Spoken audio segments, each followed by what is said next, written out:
Assalamualaikum warahmatullahi wabarakatuh. Gini ya bos ya, saya merasa resah ini. Saya mau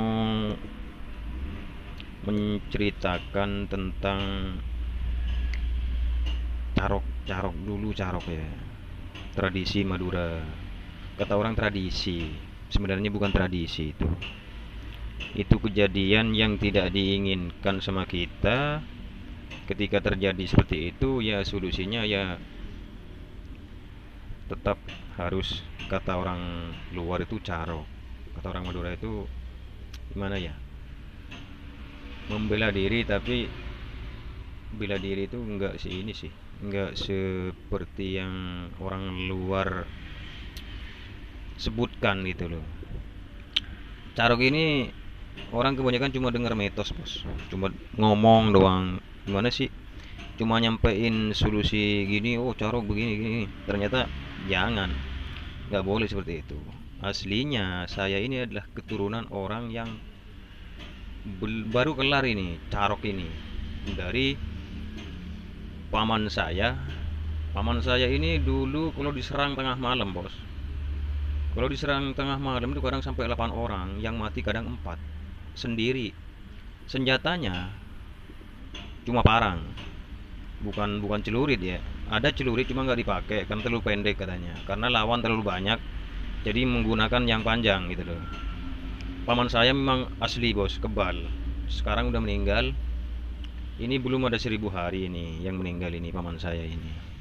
Dan sepupu saya ini sekarang ada di Banjarmasin. Dia memang kebal banget orangnya, kebal. Dari senjata itu kebal, tapi kebal keturunan itu, bukan kebal buatan seperti praktisi spiritual, bukan. Memang asli itu. Memang asli dari leluhur saya itu.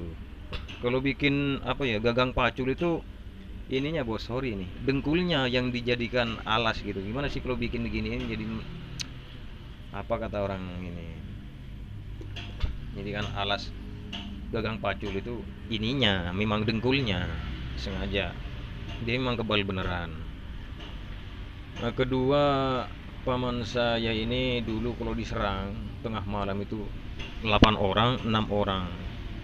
Bukan cuma paman saya doang, juga paman saya yang lainnya juga begitu. Awalnya gara-gara orang cari kayu. Sedangkan orang cari kayu itu kan, kalau di zaman dulu ya, kan kalau dibawa itu kan ditaruh di kepala ya, kata orang sana di soon, kata kata orang sini nggak tahu gitu. Panggul bukan sih. Nah, setelah diangkat dibantuin sama sepupu saya itu, paman saya kayaknya, iya sama paman saya itu, talinya putus gitu. Nah, si perempuan ini ngadulah ke, kata orang sini lah, ke preman katanya, kata orang orang kota, ke premannya gitu loh. Ngadu, katanya di apa ya, ditatak pakai celurit katanya. Nah, disitulah terjadi di situ, matilah si ini apa, aduh apa katanya, saya kurang, kalau bahasa Madura itu sulit diterjemahkan sih. Sama sepupu saya itu terbunuhlah 2 orang gitu loh, karena si jawara premannya yang perempuan ini diserang gitu loh. Diserang, diserang menggunakan senjata tajam, celurit dan pisau gitu. Nah, sedangkan sepupu saya ini, si paman saya ini juga orangnya kebal ya, nggak mempan, jadi diserang balik. Dan carok ini terjadi dulu sekitar 1000 berapa ya, saya mungkin belum lahir itu, tapi ceritanya itu saya detail banget. Setelah saya ingat, paman saya itu cerita, dan sampai carok itu belum selesai saya juga masih ada gitu. Dulu sudah ada, sering kadang saya dengar, udah saya ngumpet dulu bos, ngumpet, karena itu urusan orang tua gitu loh. Urusan orang tua, dan yang bagi yang buat yang dewasa kayak kakak saya gitu loh. Itu jadi nggak kepikir sih buat, kalau kayak sekarang kan udah beda lagi nih. udah nggak ada.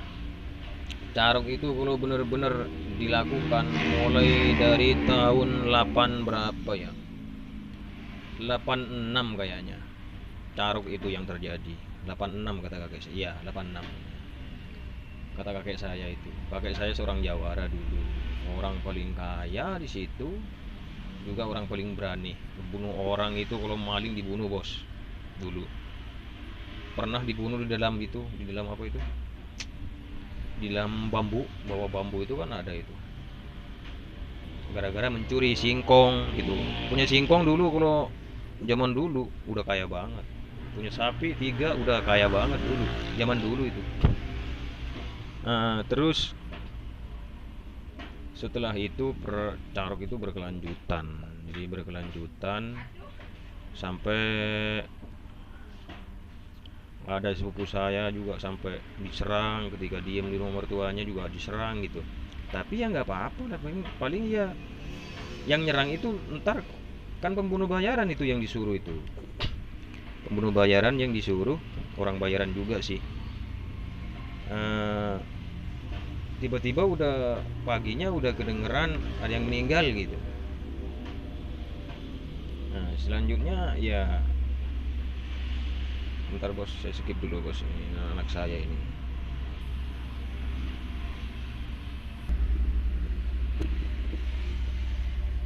Lanjut bos. Dulu carok itu kemungkinan nggak akan terjadi sih. Kedua, ada paman saya lagi pas lagi jual cabai ke pasar, pulangnya ya dikeroyok. Di situ masih ngebawa 2 kepala bos, 2 kepala. Terus dia meninggal karena dikeroyok, dilangkai perempuan. Jadi siapa aja nih yang punya ilmu kebal, memang kebal keturunan atau gimana, kalau punya ilmu kebal jangan sombong. Saya resah dari TikTok bos, karena diangkat terus sama orang karena tragedi yang disampit dulu. Sebenarnya sampit itu nggak akan terjadi kalau nggak ada orang-orang yang tidak bertanggung jawab gitu. Nggak akan terjadi. Kasihan, ada tetangga saya perempuan yang mati, anaknya yang kecil mati. Perempuan korbannya kebanyakan itu. Terus orang-orang yang udah tua gitu, udah apa ya, lanjut usia itu kebanyakan yang mati. Kalau yang masih seger-seger jarang bos, jarang, nggak ada. Kemungkinan nggak ada yang mati sih. Atau anak-anak yang masih kurang alam itu kemungkinan iya jadi korban. Tapi kebanyakan anak kecil sama orang-orang tua, perempuan yang mati. Camkan, jangan pernah siapapun ngangkat tragedi yang disampit, siapa aja. Jangan diingat lagi. Ada salah satu youtuber katanya sekedar mengingatkan.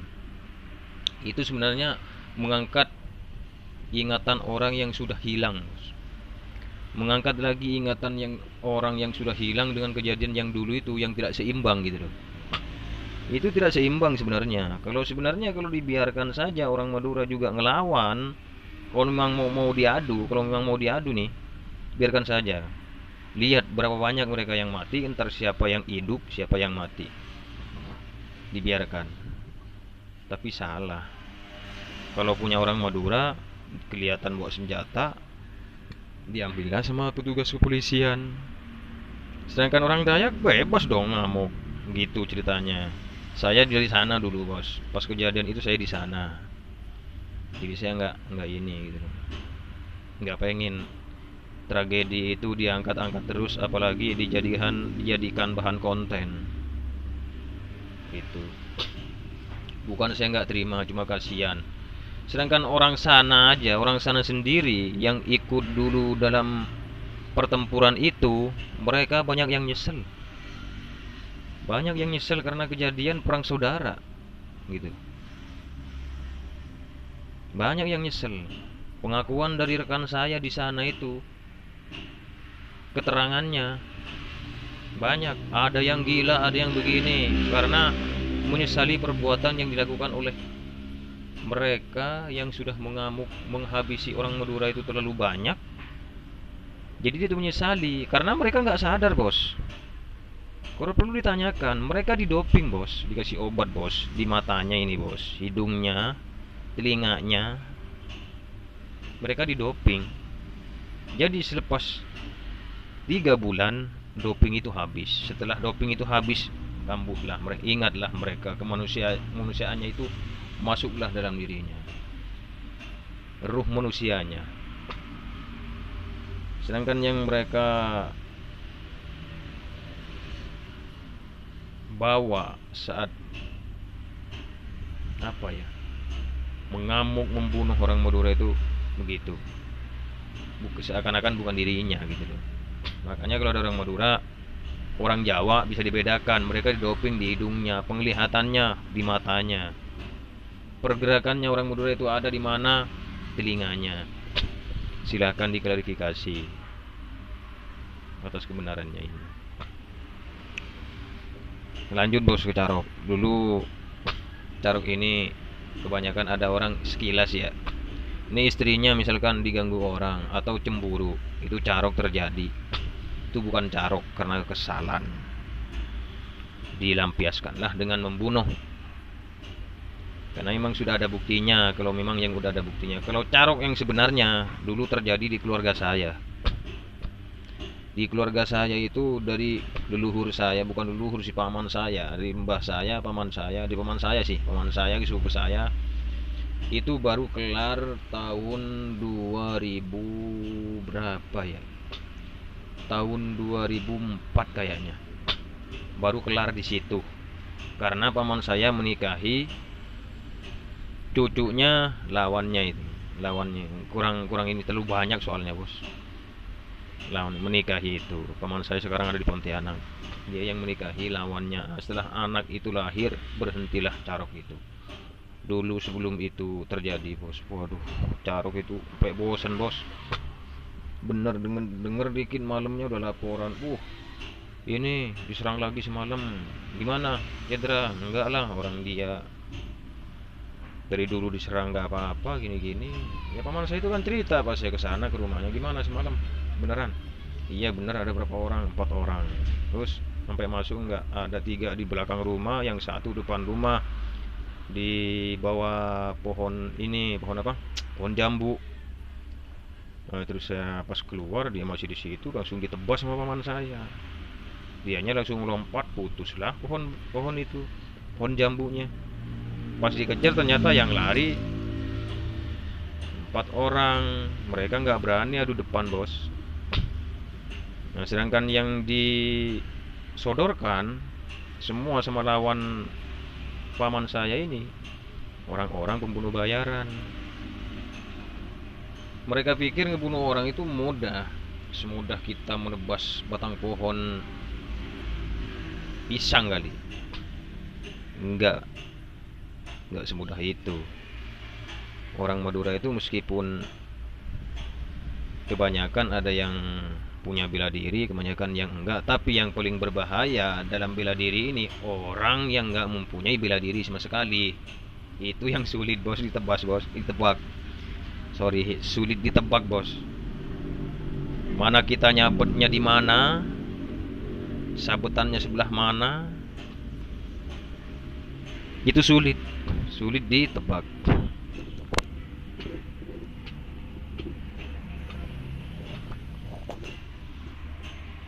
Kalau orang sama-sama punya bela diri sih enak.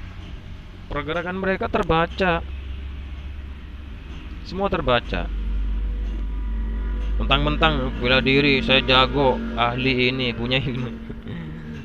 Kalau saya ketawa kadang.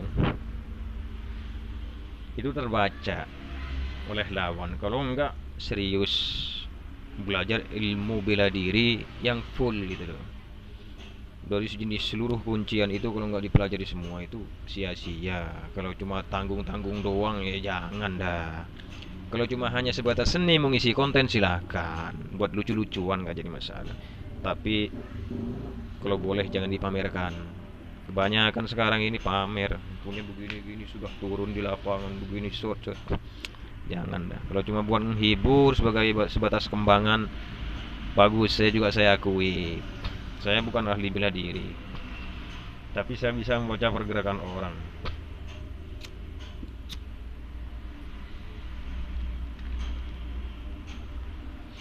Orang berani nggak berani itu bisa terbaca, bos. Terbaca. Orang berani mah enggaknya. Pegang nih, misalkan pegang senjata, parang atau apa. Lihat pundaknya gemeter apa enggak. Kalau pundaknya gemeter ya nggak bakal, bos, nggak bakal jadi. Sumpah nggak bakal jadi. Paling pas diarahkan begini dia jatuh. Ntar malah ngomong lawan kita punya ilmu. Bukan, sebenarnya cuma mentalnya yang kurang pas. Bunuh orang itu. Makanya jangan main-main dengan membunuh begini. Jadi carok itu jangan dijadikan bahan mainan. Kalau sebenarnya yang carok yang benar-benar terjadi itu di keluarga saya dulu. Memang carok itu. Berapa tahun, hampir 15 tahun. Carok itu per minggu ada kejadian, per minggu ada kejadian. Paman saya yang paling saya handalkan itu udah meninggal, bos. Sepupu saya gara-gara sejak kena timpa pohon besar disampit. Ininya bos kena. Jadi dia pas nebang kayu, waktu dulu kerja di sampit nebang kayu, kayunya patah di tengah, di atas itu udah patah gitu loh. Di bawah yang ditebang ternyata pohonnya itu pohon tua, di atas itu udah patah. Jadi yang di atas itu langsung jatuh ke sininya, kepalanya masuk ke dalam ini, ke dalam lumpur. Nah, jadi dia itu pas kayunya digulingkan, dia masih hidup. Cuma gini doang, miring doang gini, bos. Ada di Banjarmasin sekarang nikah sama orang sana. Saya punya aliran keluarga seperti itu nggak terlalu membanggakan. Kadang orang tuh ini itu kena kalau orang nih kebiasaan saya dengar kalau lagi pada ngumpul nih ceritanya begitu. Ini kalau itu kebal nggak, dia juga nggak bakal ngebelain kalau salah gitu loh. Nah tapi kalau bener orang lain pun tetap dia bela, tapi nggak dengan cara seperti itu. Ada jalan keluarnya. Kalau memang sudah tidak terkendali, misalkan orang itu ngotot nyerang dia, ya diterima. Dulu pernah terjadi, bos, sepupu saya yang di Banjarmasin ini diseranglah ke rumah mertuanya, sedangkan dia lagi ke WC umum, WC biasa di luar, ya di luar rumah itu kan ada bikin itu. Dia diserang pas lagi jongkok. Nah dia itu diserang sebelum nyampe udah kelihatan bayangannya dari, kan bulan terang nih pada saat bulan Mulutan dulu. Jadi ingat saya bulan Mulut pas kejadian itu. Sebelum dia nebas, pisaunya udah nyampe duluan di perutnya. Nggak bisa bela diri, bos. Yang sedangkan pembunuh bayarannya bela diri, ahli. Ditebas belum nyampe, pisaunya udah masuk di sini. Nah, akhirnya dia terkena di sininya. Cuma nggak apa-apa, nggak lecet, nggak apa. Pas dilihat pisaunya, orangnya kabur, yang nebas itu kabur. Pas dilihat pisaunya udah di tangannya udah ada darah gitu loh. Nah, dia bilang, oh berarti dia mati ntar nih. Berarti pisau saya tadi masuk. Pulang dia manggil istrinya. Pas besoknya kabar innalillah, matilah si pembunuh bayaran itu. Sekarang dekat dari rumah saya sih, dari rumah mertua saya itu dekat. Dikabarkan mati sakit perut, padahal mati tertusuk pisau gitu. Itu istilah carok orang Madura, yang satu lawan satu. Nggak lama kalau soal seperti apa ya, orang adu tanding ya di Madura itu, seperti seni kesenian, tradisi, bukan tradisi, kesenian orang Madura sih, seperti yang diundang-undang orang itu. Nggak ada carok. Waduh, selama itu orang Madura itu carok itu minimal 2-3 menit udah ada yang mati, bos. Nggak lama, 2-3 menit dah, 1 menit dah paling lama mati kalau nggak ada yang nolong. Carok itu cepat, nggak ada carok itu bermenit-menit, berjam-jam, nggak ada. Jadi buat yang di TikTok nih, makanya saya mau mau saya lewatkan di YouTube biar semuanya pada tahu.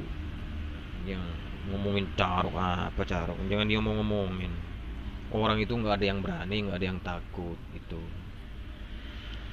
Sedangkan orang yang takut itu kalau diganggu, jangankan manusia, ya semut aja bisa marah bos. Semut nih bisa marah, apalagi manusia. Jadi ayolah, jangan terlalu membawa-bawa tragedi-tragedi yang sudah tidak ada kayak di samping dibawa-bawa mulu. Saya kesel. Keselnya bukan apa, mereka juga nggak sadar. Bentrok itu mereka nggak sadar sebenarnya. Itu terjadi gara-gara orang yang tidak bertanggung jawab. Awalnya kan yang mati itu kan Besuni, orang sana. Yang ngebunuh, kalau saya sebutkan nanti pada nggak terima. Yang ngebunuh seorang jawara itu, yang mau jadi polisi gagal, jadi TNI gagal, akhirnya jadi preman, bikin onar. Nah, ketemu sama orang yang berani, dibunuhlah menggunakan celurit. Jadi setelah celurit itu ketemu, celurit itu kan punya orang Madura. Orang sana nggak bisa bikin celurit. Banjar juga nggak bisa bikin celurit, kecuali orang Madura. Celurit bisa sama bos, kayak sawitan itu bisa sama, tapi modelnya beda. Celurit itu ini orang Madura itu yang disebut celurit. Jadi salahnya lah orang Madura. Atas kejadian itu semua diungkap, kayak kita punya kesalahan, salah satu, yang baik 500 tertutuplah sama salah yang satu. Ya udah, yang nggak berdosa yang kena imbas. Itu kasihan yang tidak berdosa gitu loh. Jangan diingat-ingat lagi. Saya perantau ke Sampi juga sering. Enak sebenarnya orang-orang sana itu. Mereka juga kalau cerita juga ngeri dengan kejadian itu, kenapa bisa terjadi gitu loh. Kok bisa terjadi? Padahal kata orang sana orang Madura baik, kata orang Madura orang sana baik. Gimana memprediksinya? Bingung kan sebenarnya. Jadi yang ngebawa-bawa itu orang-orang yang hanya mencari sensasi demi majunya konten mereka gitu loh. Begitu. Jadi janganlah. Carok itu, waduh, kalau benar-benar dilakuin, kalau benar-benar yang carok sebenarnya itu terjadi di keluarga saya. Cuma saya optimis saja menghadapinya. Itu apa? Orang Madura ini gini bos, satu contoh. Misalkan saya punya masalah sama orang Madura juga, sebelum impas tetap terjadi bos, bukan satu lawan satu. Kadang kan